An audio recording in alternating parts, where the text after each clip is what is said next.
Regardez bien avec nous le texte, mes chers amis. Dans un premier cas, nous avons deux blocs M1 et M2 qui sont en équilibre de masse 10 kg. Ok, on suppose que les cordes, la poulie, d'accord, sont de masse négligeable. Et puis pas de frottement. Ok. Et bien maintenant, nous voulons la tension dans les cordes.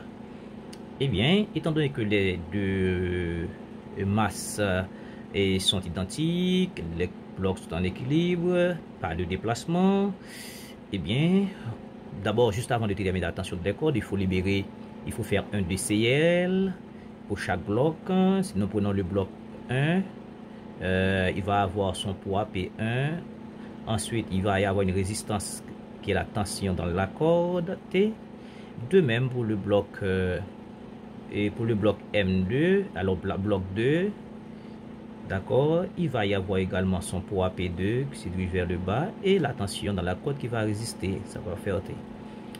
Étant donné que pas de frottement, pas de déplacement, donc on est en situation d'inertie, la première des lois de Newton est applicable. Donc, la somme des forces, d'accord, appliquées au bloc 1 est égale au vecteur nul, d'accord, égal à 0. Dans ce cas, T est positif vers le haut. Alors, on se donne un repère, d'accord, un repère. Et donc, maintenant, vous voyez, il n'y a pas aucun mouvement là selon l'axe des X. Donc, on suppose que c'est Y positif. Et puis ici, Y négatif. Donc, ça veut dire T positif. D'accord. Et puis, moins P1 pour le bloc 1. Cela veut dire que T égale à P1. Or, vous savez que P1, c'est masse par G. De même, pour le bloc 2, somme des forces égale à 0. Cela veut dire que T, moins P2 égale à 0. Voilà, égale à 0 ici. Cela veut dire que T égale à P2. C'est-à-dire que T égale à P1 égale à P2. D'accord? T égale à P1, T égale à P2, donc T égale à P1 égale à P2. Et tout ceci nous dit que soit que T égale à M1 fois G, ou bien je peux prendre T égale à M2 fois G. C'est la même chose, c'est la même et la même masse. Donc, l'un ou l'autre. Donc, en M1, c'est 10 kg par 9,8. Donc, ça veut dire la tension n'est autre que 98 newtons. Donc, si on place là un petit dynamomètre, donc on va lire sur le dynamomètre qui va étudier et mesurer la force. Donc, ça va vous donner 98 newtons. Maintenant, dans le cas 2, le second cas, c'est-à-dire les deux blocs là ne sont plus en équilibre. Ça veut dire les deux blocs vont se déplacer. Maintenant, on dit que les masses sont différentes. M1 5 kg, M2 8 kg. Bon, ici, on vous dit de trouver l'accélération, d'accord, et ensuite la tension dans les cordes. Deux questions en même temps. Là, il faut se donner un repère. Il faut se dire là, soit que M1 descend, d'accord, ou bien M2 descend.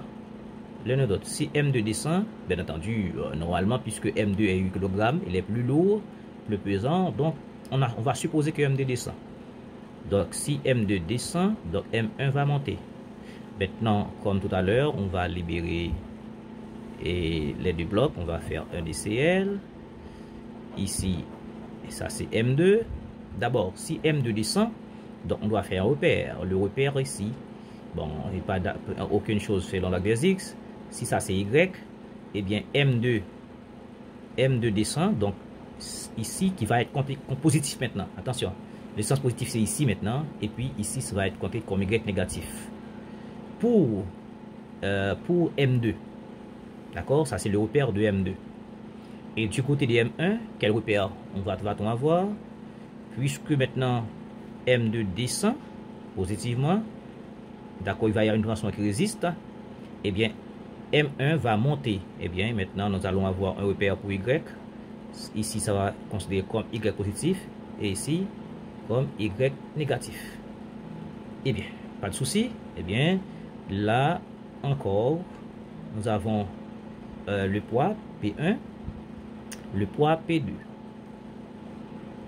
Ok. P2 positif ici. Nous allons avoir la tension comme ça. T. D'accord. Maintenant, qu'est-ce qui va monter avant? C'est la tension qui va réagir. Après ça, le poids. Donc encore T. D'accord? Dans les deux T, c'est pas la même chose du tout.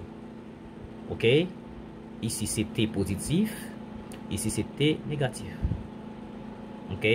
Là c'est P1 négatif. Ici c'est la P2 positif. Donc ça c'est clair. Maintenant, ici, puisqu'on parle d'accélération, il s'agit d'appliquer la deuxième loi de Newton, d'accord? Ou bien théorème fondamental, de la dynamique. Maintenant, pour le bloc 1, c'est somme des forces égale à masse par accélération. Donc, pour le bloc 1, T est positif, donc P1 est négatif. Ça fait M1 fois l'accélération. Ok, avec P1 c'est quoi? P1 c'est... bon, je prends ça après. Ok. Et deuxièmement, pour le bloc 2, qu'est-ce qui est positif? C'est P2 qui est positif. D'accord? Donc ça fait P2 positif moins T1. Moins T. Et ça fait la masse 2 par accélération. Maintenant, en faisant 1 plus 2, d'accord, les temps T ne sont plus. Maintenant, on va avoir P2 moins P1.